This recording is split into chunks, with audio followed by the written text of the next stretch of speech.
Mistaken identities or creepy voyeuristic behavior? Maybe a little of both, or none of the above. But rest assured that Netflix's newest rom-com, Voicemails for Isabelle, is cute and sweet, with a tiny dash of strife to keep it somewhat interesting. Jill copes with her sister's death by leaving her voicemails chronicling her chaotic life in San Francisco. When the number is unknowingly reassigned, an elusive Austin real estate agent begins receiving the deeply personal confessional messages. So if you enjoy seeing me eat strange munchies, stick around to the end where I try out a soda-flavored type of pre-chewed meat stick. Sounds good, right? Okay, we've got Zoe Deutsch, Nick Robinson, Nick Offerman, and Lucas Gage for this baking meets missed call love connection. Now, Deutsch is adorable as ever, using her captivating smile and quick wit to endear and make us laugh. She's fumbling at times and even awkward, but not ditzy.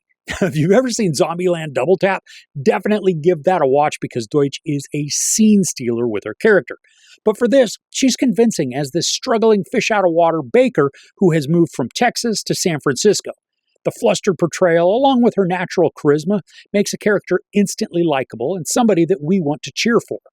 And like with almost all rom-coms, this features a convenient and unsubtle meet-cute that has Nick Robinson receiving the voicemails that Deutsch's character is leaving for her dead sister because he's gotten a phone that the number was reassigned to.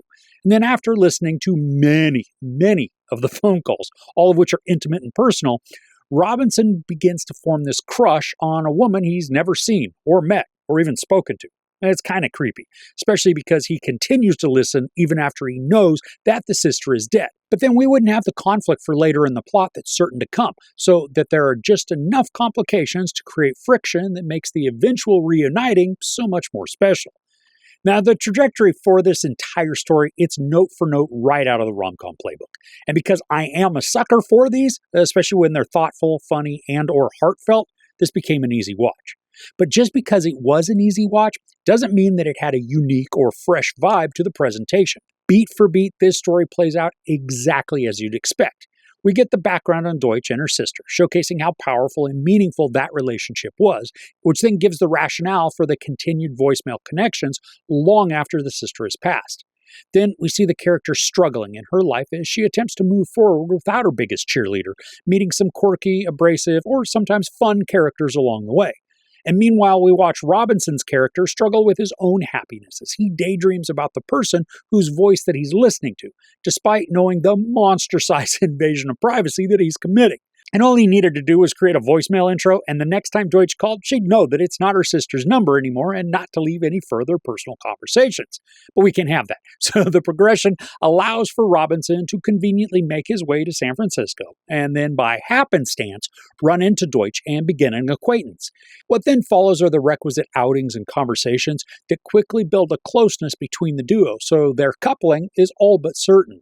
And I don't say any of this as a negative against the story. It works simply because this is a fairy tale type of meetup that should end with a fairy tale sort of ending, and not the one where the stepmother turns into some sort of just hideous beast who's intent on devouring everything around her in the attempt to keep the princess from her throne. We want the couple to make it, and we get a version of that. But this also isn't without some cringier elements that don't work as well as I think the story believes they do. Now, Nick Offerman, I think he's wasted in this. He's a pompous baker, which he pulls off expertly, but his interactions are brief and just condescending. He's the villain for a tiny part of this. Really, though, I think Robinson is more of the villain just for a lot of this because of his deception and the withholding of the truth about the voicemails. But back to Offerman, he doesn't add any depth or meaning to the story, which is just like Lucas Gage's character.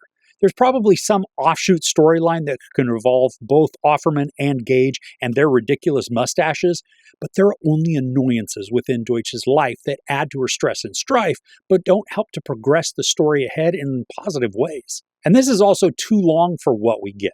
The movie is just short of 2 hours, and it doesn't need to be just to capture the humor and heart that's already present. The voicemails are important and they're necessary because they're the entire impetus for the movie, and they provide all of the necessary character building for Deutsch. But there is also fluff and unnecessary focus on elements that don't make the plot stronger. Had the story spent less time with Offerman and Gage, the pacing would be tighter and more concise, getting us to the interactions between Deutsch and Robinson more efficiently, which is why we're watching the thing in the first place.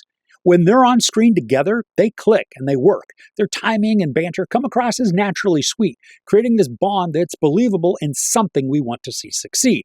Again, despite the creepy eavesdropping. Zoe Deutsch is outstanding, crafting a vulnerable and longing persona who's witty, driven, and sweeter than any of the desserts that she dreams up. Nick Robinson is charismatic and charming with a boy next door smile, and even though the character should immediately come clean about the voicemails, he still maintains an endearing personality that keeps him from becoming the hated character.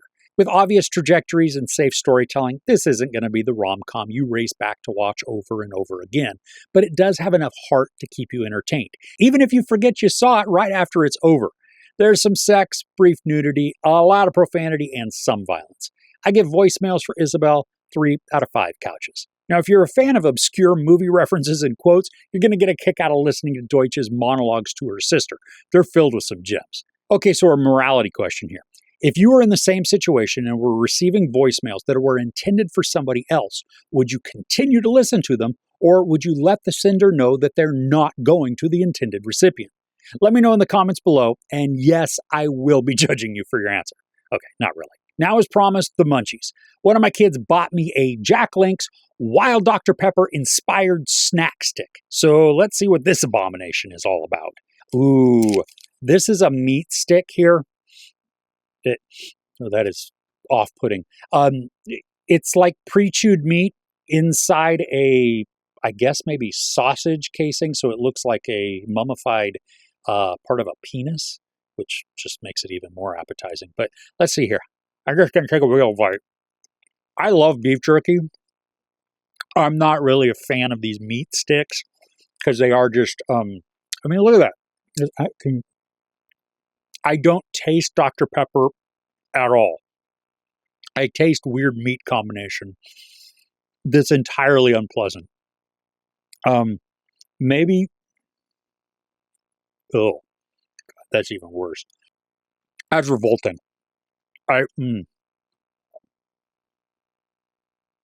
Sorry, I'm going to vomit there. I got to get this out of my mouth. If you enjoyed this review, please give it a like. Also, don't forget to share and subscribe. I'm Chris. This is Movies and Munchies. Thanks for couching with me, and definitely stay away from the Jack Link's Wild Dr. Pepper.